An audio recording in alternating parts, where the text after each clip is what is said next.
chapeau, monsieur le monde, même quand... Avec Sarah Doraghi, on va vous présenter une exposition qui est assez engagée et qui est sûrement utile. C'est une exposition qui présente le travail d'une photographe qui parcourt la planète pour aller à la rencontre de populations que vous ne connaissez peut-être pas d'ailleurs. Ce sont des gens qui sont hélas ignorés et pourtant fragiles. Alors de qui s'agit-il ? Alors de tribus, vous disiez ça s'appelle Tribu du Monde, mais pas que. Elle disait qu'on ne pouvait pas, la photographe Anne de Vandière dit on ne peut pas appeler tribu tout le monde. Ça ne plaît pas d'ailleurs à tout le monde. Donc il y a tribu, il y a communauté, il y a ethnie. Et elle est allée à la rencontre de ces communautés, ethnies, tribus, une quarantaine à peu près, en 7 ans de travail. 7 ans de travail pour réaliser que...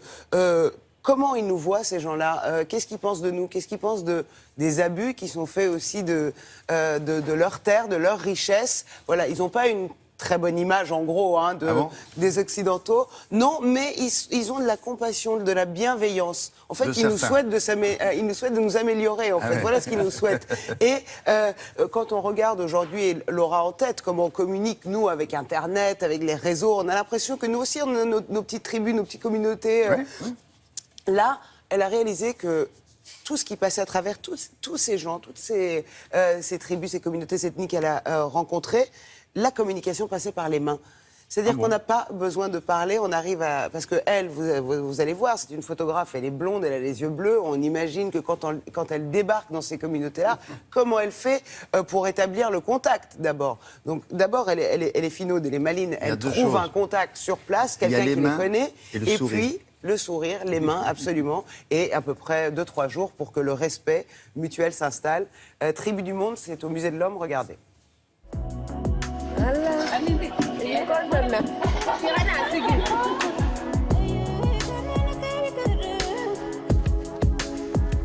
Les mains, en fait, c'est le premier outil de communication au monde. À travers les mains, on dit tout. C'est un langage universel. Les mains racontent beaucoup plus que n'importe quoi. Déjà, quand vous serrez une main, vous avez déjà à peu près la personnalité de la personne en face.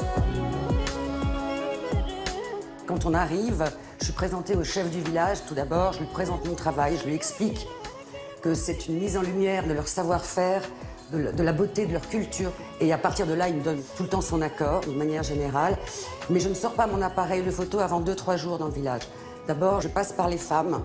Je fais la cuisine avec elles, je discute avec elles. Et là, évidemment, le langage des mains qui est universel est indispensable. Et à partir du moment où eux m'ont apprivoisé un peu, je commence à sortir mes caméras et à demander si quelqu'un est d'accord pour que je lui fasse son portrait. En général, ça marche comme ça.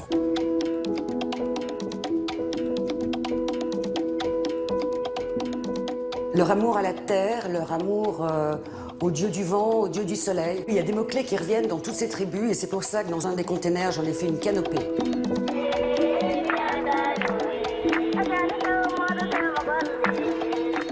Tout mon travail tourne autour des mains, du geste et des beaux savoir-faire.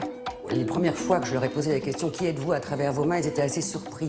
Leurs mains, ils les regardaient comme un pur outil de travail. Après, j'élargis un tout petit peu le débat dans mes questions et je leur demande ce qui est important pour leur peuple, ce qu'ils attendent de nous, occidentaux. Objectivement, ils nous voient évidemment comme des destructeurs, parce que qu'est-ce qu'on est en train de faire? On détruit leurs forêts, on pourrit leurs eaux, et donc ils ne nous voient pas forcément très bien.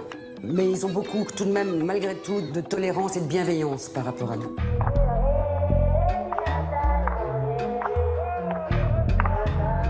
Ces peuples auxquels je m'intéresse sont fragilisés par la marche du monde.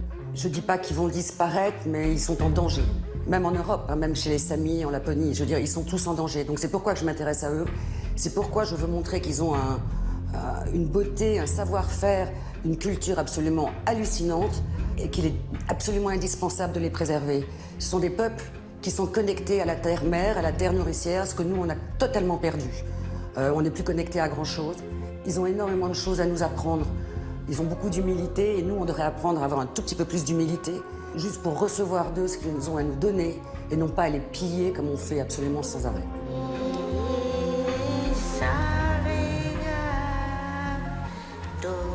Donc tout mon travail, c'est dans le feeling, dans le sensible, dans l'instant. Un instant fragile et magique que ces gens m'accordent.